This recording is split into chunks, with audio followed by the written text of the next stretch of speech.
Good afternoon, Macaque City! You're listening to Radio Skyline, your place to keep pace with everything in town and beyond. Joining me from her own home is Myra. Hello, Myra. My name is Hugh, and today we've got a special feature, but first the news. It would appear the protests and riots are starting to come to a simmer here in Macaque. Aside from a few little sparks and explosions, it's almost becoming routine. Also, it turns out the feds didn't go home. There was a court injunction against them, which was later struck down.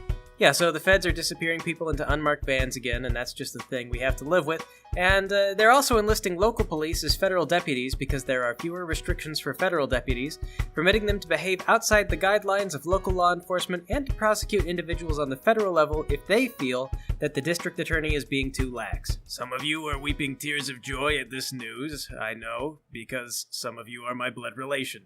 Yeah, we got a ton of angry emails about your comments from the last segment from both sides of the aisle. Oh, I got phone calls, text messages, emails. I had family members sending me videos and using derogatory language. I can't shift the blame to you anymore because I said the things. I knew this would happen. Our angriest letters seem to come from people who have never read Sun Tzu and did not understand the quote or the intended moral behind it. They mostly just identified you as an enemy to their political cause and then verbally tore you to shreds. Yeah, it's exactly the same with my family interactions right now. The ones who are most positively avid are the ones who are likely misunderstanding every given subject. I've never felt more acutely in tune with the phrase pearls before swine than recently. Would you like to actually explain the logic behind the Sun Tzu quote that you used last episode? No, I don't want to throw more pearls at swine. Okay, well, for the sake of our station, I will. The quote from Sun Tzu, "When you draw a bow, draw the strongest," is actually a commentary on the importance of discretion. See, as Sun Tzu puts it, when you're facing a problem, you can't just partially solve it, because if you don't fix everything, there's still going to be problems remaining that can develop into even more issues. He implies that this is especially true of conflict, where violence leads to grudges between peoples. The idea behind the quote is that you can't simply attack someone to scare them into submission or force them to your point of view, because people you attack are still there, and if they can recover from their attack, then the conflict is likely to manifest again. That means before you go to war with someone, you have to have some vision in your mind of what a victory actually looks like, and then plan for how to get to that point. In short, violence is a complicated form of politics as well, with as many winding twists as anything else, and although you may think it's an easy solution, it's actually one of the more difficult paths towards getting what you want. Especially when it comes to internal struggles such as a peasant uprising due to poverty or something else. You can crush the uprising with violence, but if you don't solve the underlying issues, then eventually there's going to be another uprising and another because the violence alone has done nothing.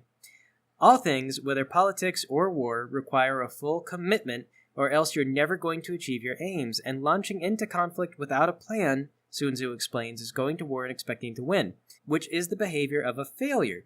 Successful men will win first, then enter the conflict assured of their victory, already knowing what that victory will look like and how to get there in the long term.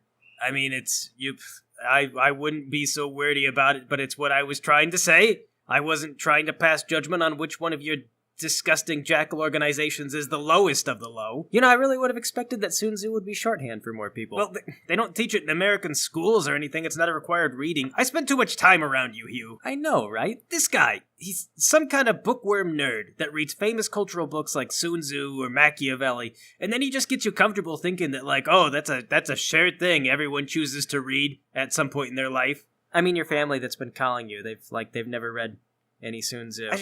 How should I know? I would never quote Sun Tzu to one of them. Because if they have, he's kind of vague. It's almost like poetry about war. Because, you can't really write rules for I know war. At least one or two of them are opposed to the idea of book reports in school. They don't see the point in reading The Great Gatsby or whatever. My book has commentary from the generals during the Three Kingdoms era. It's pretty neat. I'm talking to you and I'm like, Sun Tzu said, and you're like, yeah, Sun Tzu, what a convenient mental shorthand that we both understand. Angry letters. And then angry letters. Staff meetings. I wasn't seriously saying that we should deploy napalm. It is deeply worrying that we can't just be sarcastic about that kind of stuff anymore, though. But isn't it, though? Anyway, if those of you in our audience have never read Sun Tzu, you should give it a try. It is a surprisingly short read, and now we've got to take a surprisingly short commercial break. Have you got a car? Then Ollie's Auto Parts! Ollie's Auto Parts! Ollie's Auto Parts. If we said more, we'd be going longer than the commercial. And that's all for the best because we have a new program today. While we were cooped up inside, our traffic reporter, Peyton Turkanislakastov, got sick and then recovered from COVID-19, meaning that in theory she can expose herself to the elements without becoming sick again. Aren't you pleased, Peyton? Yeah, it sucked ass. I was out of breath just standing around in the shower, but glad to help you jerks earn your money, yes? Well, it comes with a pay raise for you, and we're calling it the Peyton Beat. He specifically asked for Peyton Patrol. Our studio head, Bob, thought that was a little too close to home given the recent, police-related riots. Patrol is just a synonym for beat, yes. Cops walk a beat, Peyton Patrol alliterated, yes. Well, all the same, here's the audio recording that you came back to us with. Hey guy, yes. Me? I noticed you weren't wearing a mask, yes. What's your deal? Why? What is... I asked the questions here, yes. I don't want to answer any questions. What are you, on YouTube? No, the radio, yes. Oh. I don't know if that's better or worse. Rush Limbaugh's on the radio. Oh. Yeah, a guy won a Medal of Honor, yes. Peyton noticed that. I didn't hear about that. What do you win that for anyway? Being on the radio talking shit. Isn't it obvious? So you're gonna talk shit on the radio or what? I don't know. I don't know which team you're on. Are you gonna make me look dumb? I'm with the people who hate the people that you hate, yes. Really? Which ones are those? Well, you got There's a couple that I hate personally, unless you're talking about the broad demographic that I hate. Yes. So which So one? why are you not wearing the mask? Which people do I hate? Why are you not wearing the mask? I want to know, what people do you think I hate? Liberal. Yeah? Yes. West Coast. Okay. Yes. Black. No. Yes, black. No.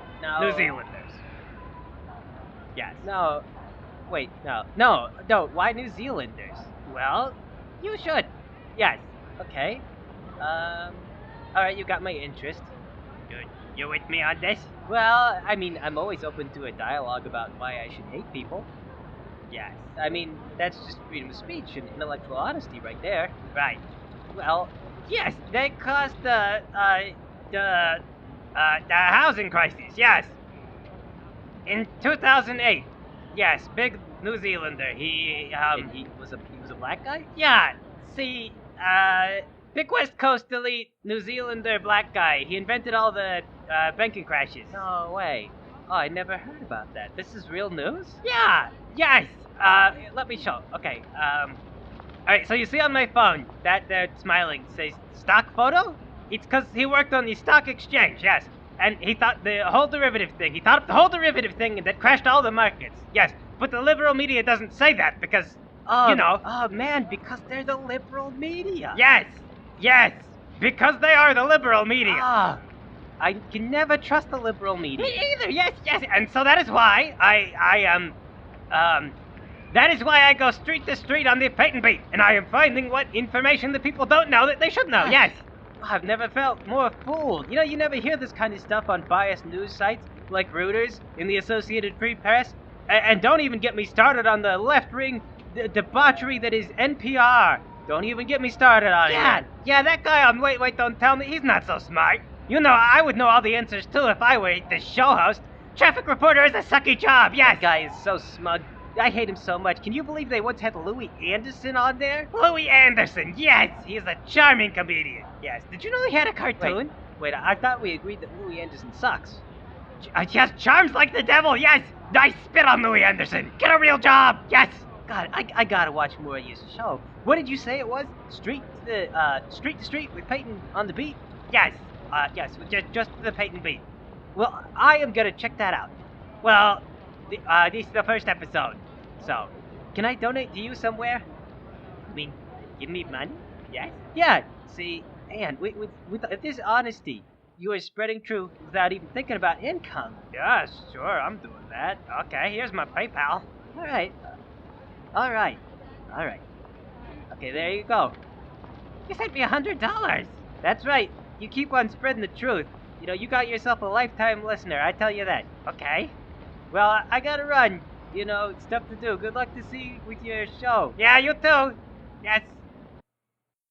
And that is what you turned in. You guys gave me like 24 hours to make a segment. I didn't even have any direction. You were just like, find something interesting. I got $100, and that was interesting for me. Yes. Well, because we have to, I gotta point out that the housing crash involved the complex networks of banks, but one of the chief engineers of the junk bond system was a guy named Michael Milken. Milken was indicted on 98 counts of fraud and racketeering, and he pled guilty to several of the charges. He was then later pardoned for those crimes by President Trump in February of this year. Was he from New Zealand at least? Yes? No, he was born in California, which I guess does mean that he was like a coastal elite, like you said, but he's a white guy. Well, I got $100, yes. Milken also wrote a vegan cookbook. Ugh, what is this guy? Some kind of white-collar supervillain just does evil for the kicks? I wish we could go more into it, but we've got to go to commercial. Yo, this is Slick Sam, and I am excited to report the addition to my team, Lightning Larry. His name is neither Lightning nor Larry, but he has agreed that when he is on the clock, he will be known by no other moniker. Such as his dedication to delivering your goods from my store. You know that neither rain, nor shine, nor sleet, nor year-long wildfire will prevent him from getting your potted plants and fence posts to where they belong. That's right, I've got a website now and a method to deliver whatever you order. Larry will drive it right up, drop it off in your yard, and then vanish into the mist without ever making eye contact. Our deliveries are discreet, swift, and no questions asked, so you'll never get stuck in a discussion about the weather when you order from us. Just throw it all in your virtual shopping cart, whether you're looking for newts, playground equipment, samurai swords, or even Larry's number, because good news, he's single, ladies. It's all for sale and all for delivery. Here at Slick Sam's to your home. Slick Sam's! Slick Sam's. I looked at that whole getting Lightning Larry's number thing. Apparently he moonlights as a male dancer. See, he's a man who knows how to handle a package. That's pretty, yeah. Okay. Well, that's a great note to sign off on, ladies and gentlemen. You've been listening to Radio Skyline. Shoot for the skies.